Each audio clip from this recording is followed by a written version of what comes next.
the third shift at Magnolia Apartments. I didn't think much of it the first time. After a 14-hour overnight shift, I came home, locked my apartment door, made a cup of coffee, and went straight to bed. When I woke up that afternoon, my coffee mug wasn't where I'd left it. It had been sitting beside the sink. Now it was drying on the dish rack. I remember staring at it for a few seconds before convincing myself I'd simply forgotten. Sleep deprivation does that. Or at least, that's what every doctor tells you. At 26, I had just started my emergency medicine rotation at St. Charles Medical Center in New Orleans. 3 weeks of night shifts had already turned my life upside down. I couldn't remember what day it was half the time. I'd drive home after sunrise with the windows down just to keep myself awake, terrified I'd fall asleep behind the wheel before making it back to Magnolia Apartments. The building wasn't special.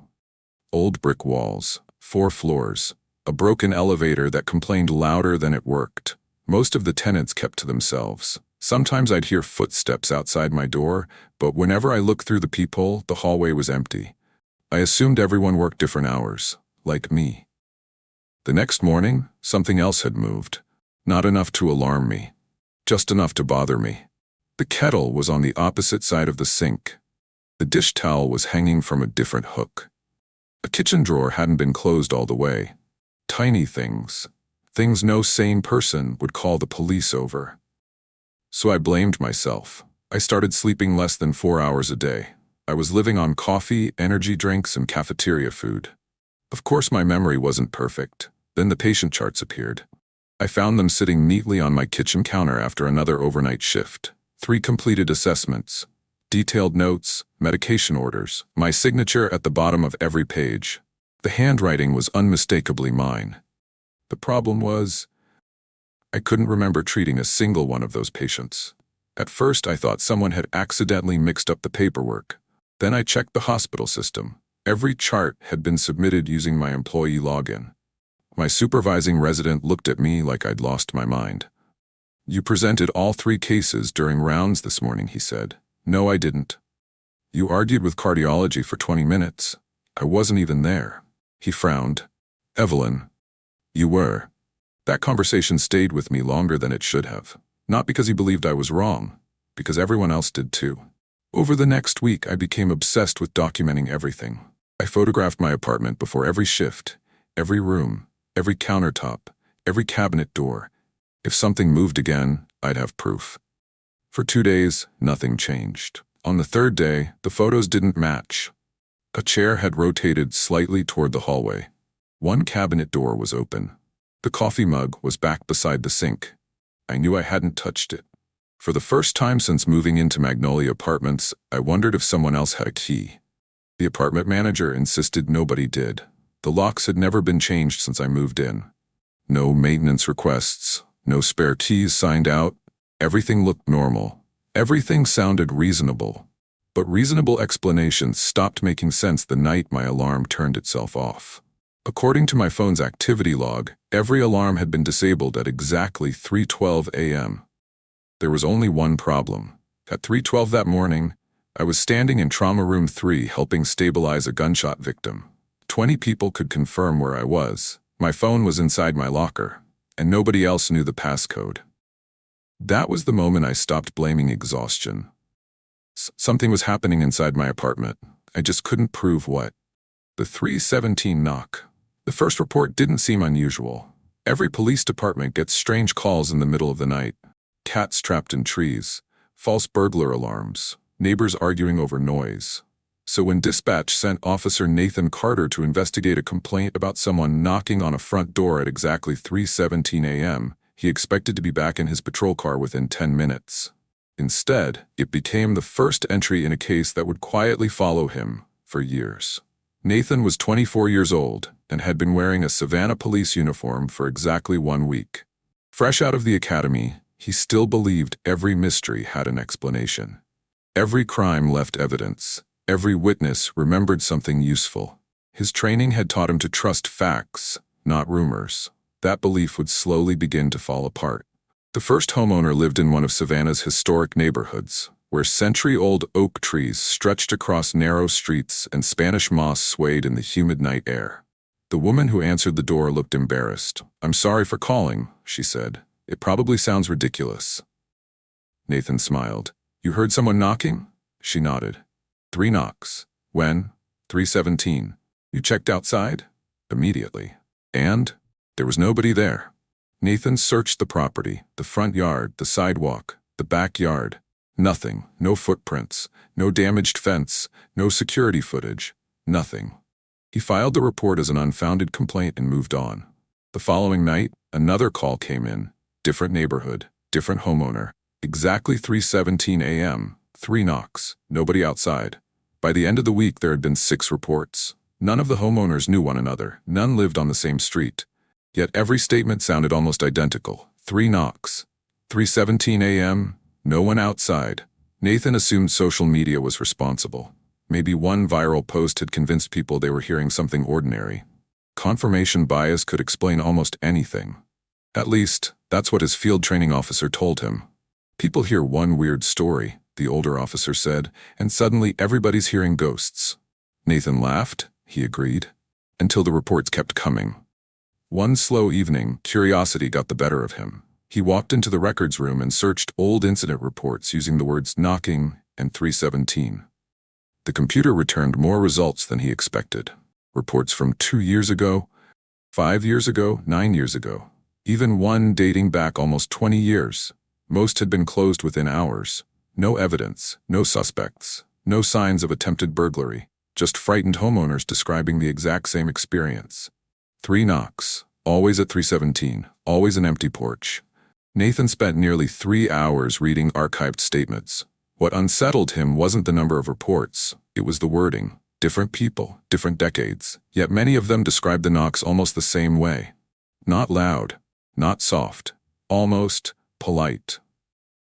He closed the last file and tried convincing himself it was coincidence. People naturally describe similar sounds in similar ways.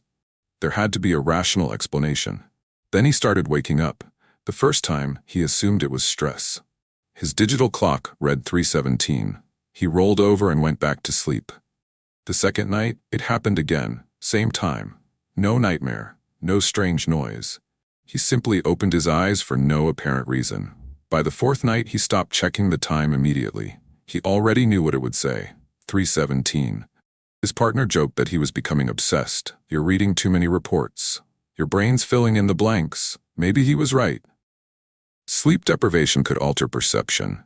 The human brain loved patterns, especially patterns that didn't exist. Nathan tried to ignore it.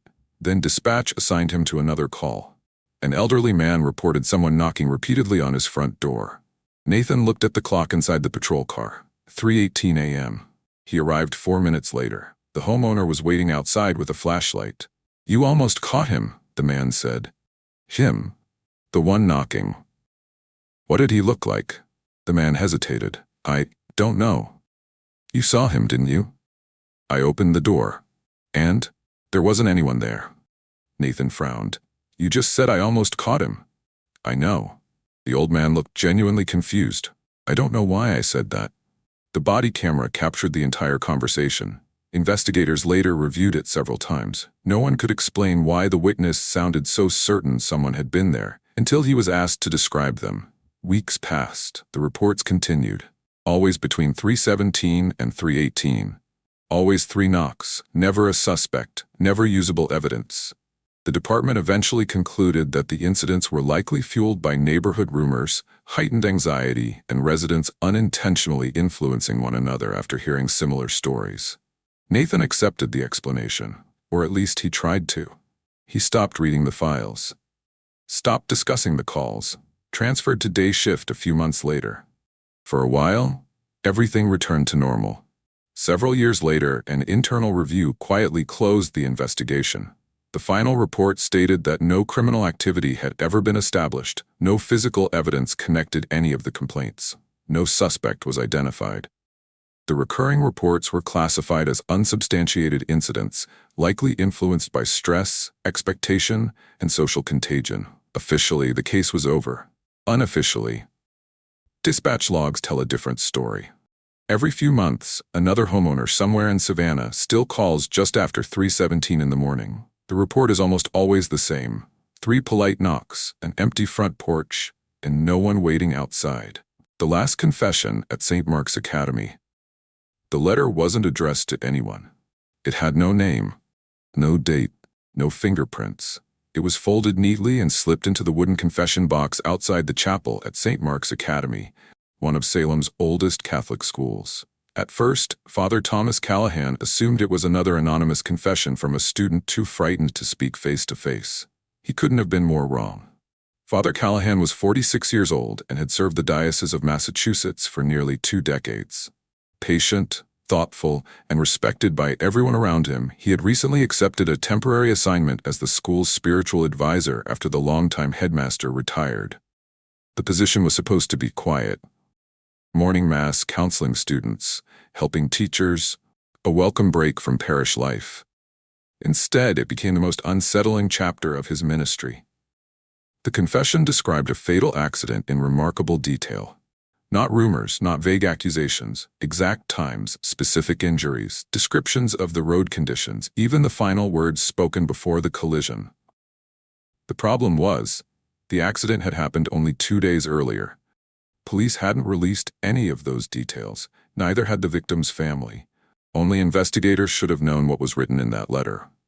At first, Father Callahan assumed the writer must have witnessed the accident. He contacted local authorities, hoping the anonymous confession might help identify someone who had left the scene without coming forward. The detectives thanked him but found nothing useful. No handwriting match, no fingerprints, no DNA, nothing. The letter became another piece of evidence with no obvious owner. Then another confession appeared. Different paper, different handwriting, different ink. This one didn't describe the accident itself. Instead, it mentioned a missing wristwatch investigators had quietly been searching for near the crash site.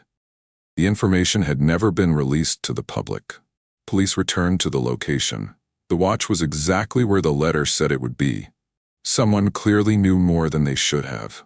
Word never spread beyond the investigators. The school continued as normal. Students attended morning mass. Teachers prepared lessons.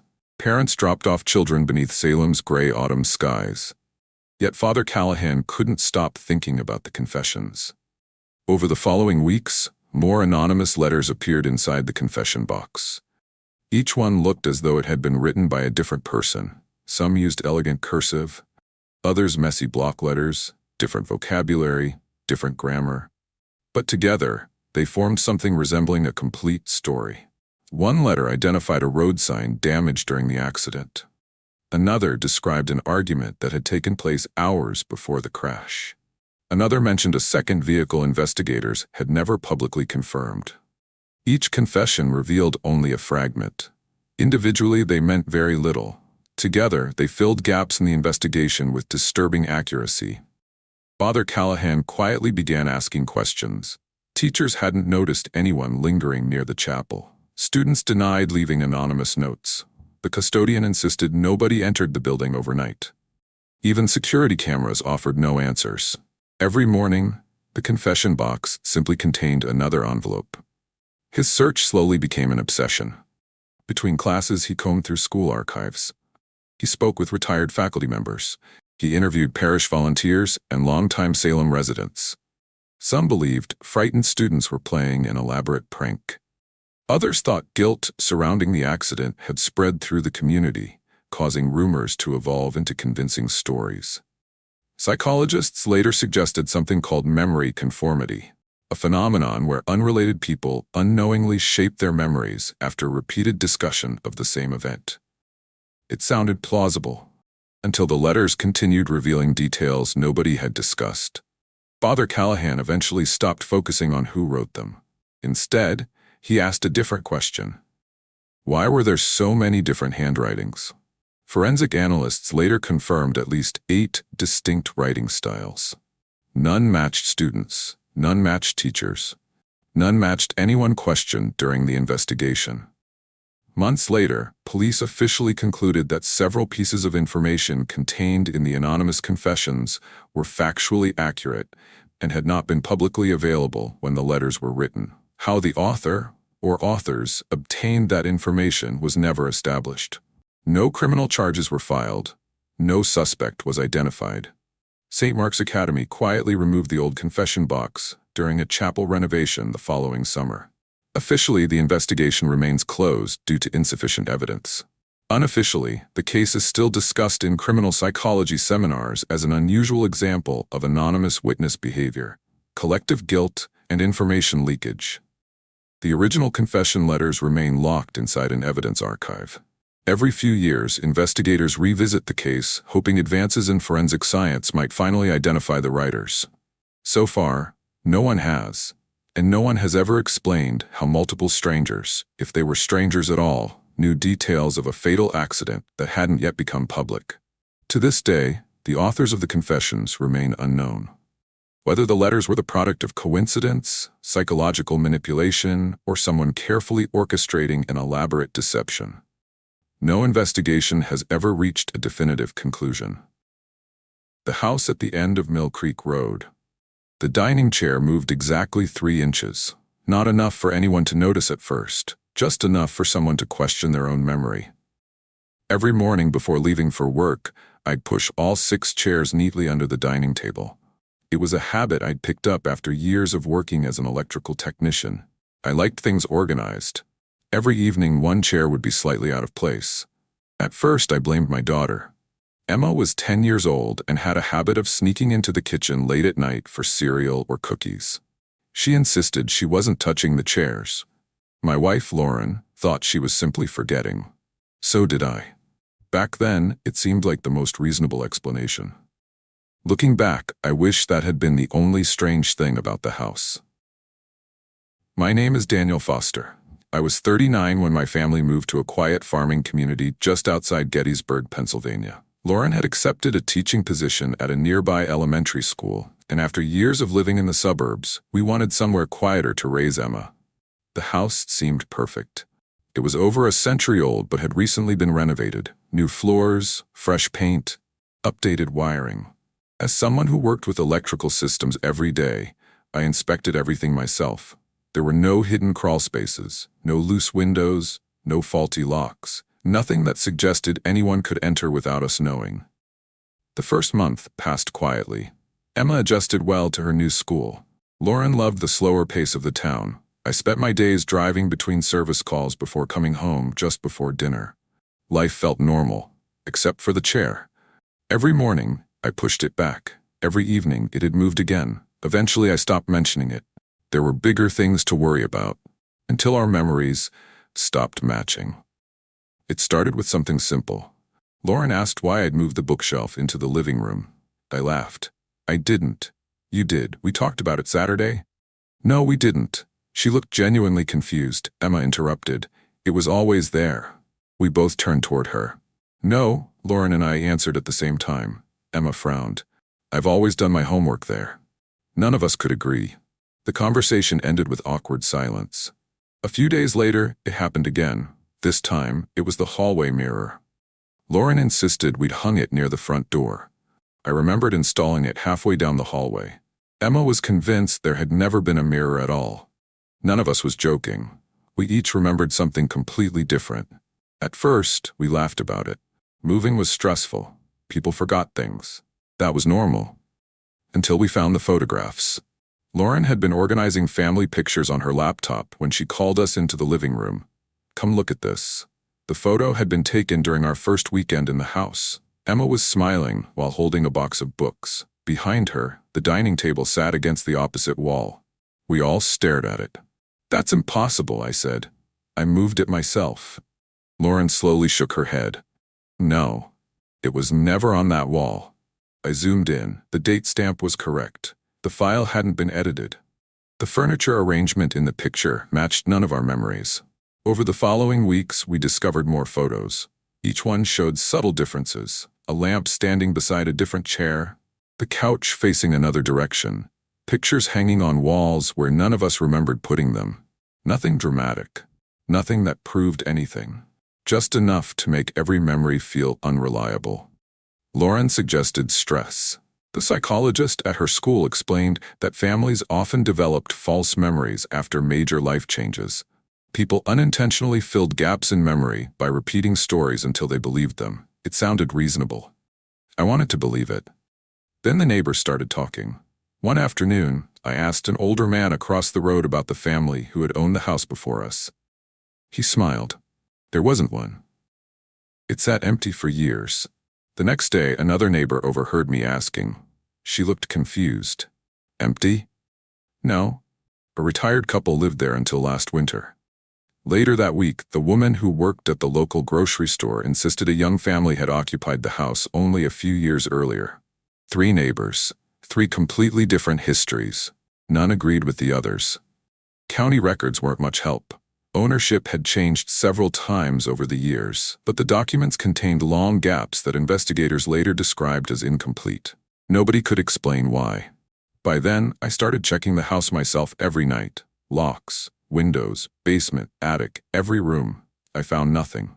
Still, the chair continued moving. One evening, I placed a strip of painter's tape around each chair leg. If anyone moved one, the tape would tear. The next morning, the chair had shifted several inches. The tape remained perfectly intact. I repeated the experiment twice. The result never changed. As weeks turned into months, the disagreements inside our family became more frequent. Conversations we couldn't agree had happened. Meals none of us remembered eating. Entire weekends were called differently by each of us. It wasn't frightening. It was exhausting. We stopped correcting one another because no one trusted their own memory anymore. Eventually, Lauren suggested family counseling. The psychologist concluded that our conflicting memories were most likely caused by relocation stress, disrupted routines, and a phenomenon known as false memory formation. According to the report, nothing suggested mental illness. Our brains were simply trying to organize an overwhelming number of new experiences. The explanation made sense, at least until the insurance company completed its own investigation. Months earlier, we'd filed a claim after discovering unexplained damage beneath a section of flooring during another renovation. Inspectors found signs that someone had entered the house repeatedly before we purchased it. Not through the doors, not through the windows, but through an old exterior crawlspace hidden beneath the rear porch. There were footprints, food wrappers, empty water bottles, evidence suggesting someone had secretly accessed parts of the house for several months. What investigators couldn't determine was when those visits had stopped, or whether they had. The crawlspace was sealed. The case was closed. Officially, our psychologist concluded that stress and false memories explained the strange experiences inside the house. The insurance investigators reached a different conclusion. Someone had almost certainly been inside the property without the owner's knowledge. Neither report could explain the photographs. Neither explained why our memories contradicted one another. Neither explained the chair. We still live in that house today. Every morning before leaving for work, I push the dining chair neatly beneath the table. Most evenings, it's exactly where I left it. But every now and then, just often enough to make me notice, it's sitting a few inches farther back than I remember. And after everything that happened, I'm no longer sure whether that's because someone moved it, or because my memory did. The basement corridor. For 23 years, nothing ever happened in the basement. That's what I used to tell the new security guards. Every old hospital has stories. Nurses pass them around during slow night shifts. Patients swear they hear footsteps outside empty rooms. Orderlies claim they've seen people who were discharged days earlier. Most of it comes down to exhaustion. Long hours, poor lighting, too much silence. I believed that. At 52, I'd spent more than 2 decades working night security at Hollow Creek Medical Center in Sleepy Hollow, New York. I knew every hallway, every stairwell, every maintenance tunnel, and every door that squeaked when the weather changed. If something was out of place, I'd notice. It started with an alarm. Every night. Exactly 2:40 a.m. The access alarm for the basement corridor would activate for 3 or 4 seconds before shutting itself off. By the time I reached the security panel, everything had already reset. The display showed the basement fire door had been opened. But when I checked, the door was still locked. No signs of forced entry. No damaged lock. No one inside. The first few nights, I assumed it was a faulty sensor. Old buildings are full of aging equipment. Humidity causes electrical problems. Dust interferes with motion detectors. There was always a reasonable explanation. until maintenance replaced the entire system. New sensors, new wiring, new control panel. The alarm still went off. Every night, 2:40 a.m., always the same door, always for only a few seconds. I started documenting everything, every patrol, every alarm, every inspection. For years, I'd kept handwritten logbooks recording even the smallest incident. After the third week, I noticed something strange. One of my entries was missing, not crossed out, not torn. Simply gone. The pages before and after were untouched. The incident I'd carefully documented no longer existed. I assumed I'd forgotten to write it. Then I checked the digital log. The entry was there. Sort of. The description matched what I remembered writing. The timestamp didn't. According to the system, I'd entered it at 1:58 a.m. I clearly remembered writing it after investigating the alarm. Nearly an hour later. At first, I blamed the software. Then it happened again. Different night, different report, different timestamp. Eventually, both versions stopped matching. The paper log would mention an alarm. The digital record wouldn't. Other times, the computer showed incidents I'd never written down at all. The security supervisor reviewed the system. No evidence of tampering. IT blamed synchronization errors. Maintenance blamed outdated hardware. Everyone had an explanation. None of them explained why the discrepancies only involved the basement corridor. The medical staff started noticing my frustration. A nurse asked why I kept checking the basement every night. I told her about the alarms. She frowned. I've never heard one. Another guard laughed. You're chasing ghosts now. I laughed too, but I kept making the rounds. Every night. 2:40. Every single night. The hospital archives became my next stop.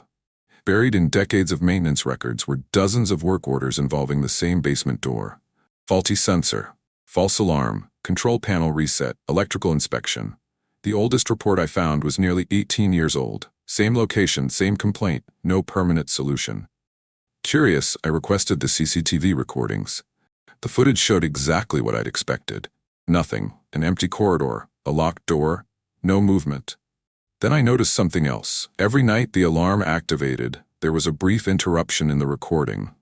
Not enough for anyone to notice casually, just 4 or 5 missing seconds. IT insisted it was normal. Video systems occasionally skipped frames while saving files. That explanation sounded reasonable. Except the missing frames occurred only at one camera. Only one hallway, only at 2:40.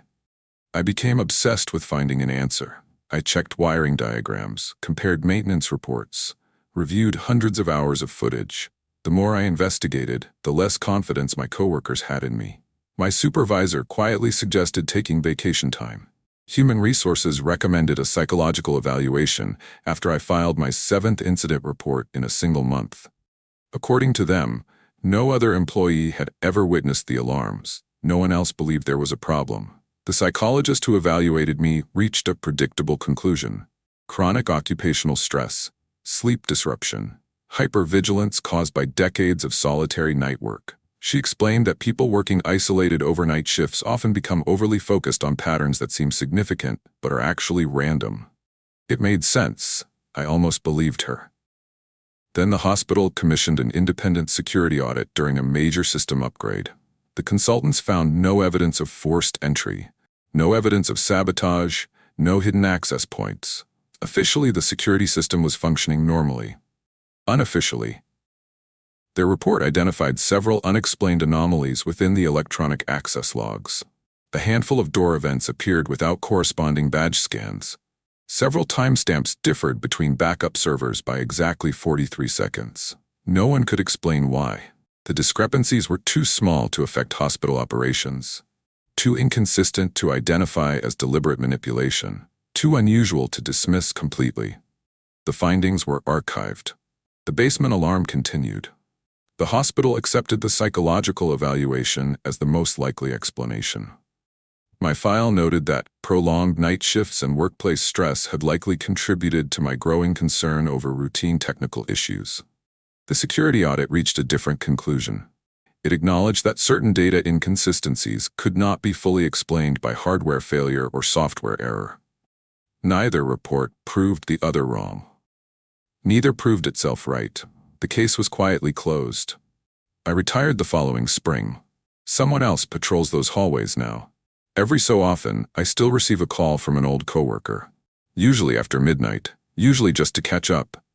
And every once in a while, before hanging up, they'll ask the same question. Out of curiosity, what used to happen at exactly 2:40 in the morning? I always give them the same answer: the basement alarm. Then there's usually a long silence, because they already know it still does.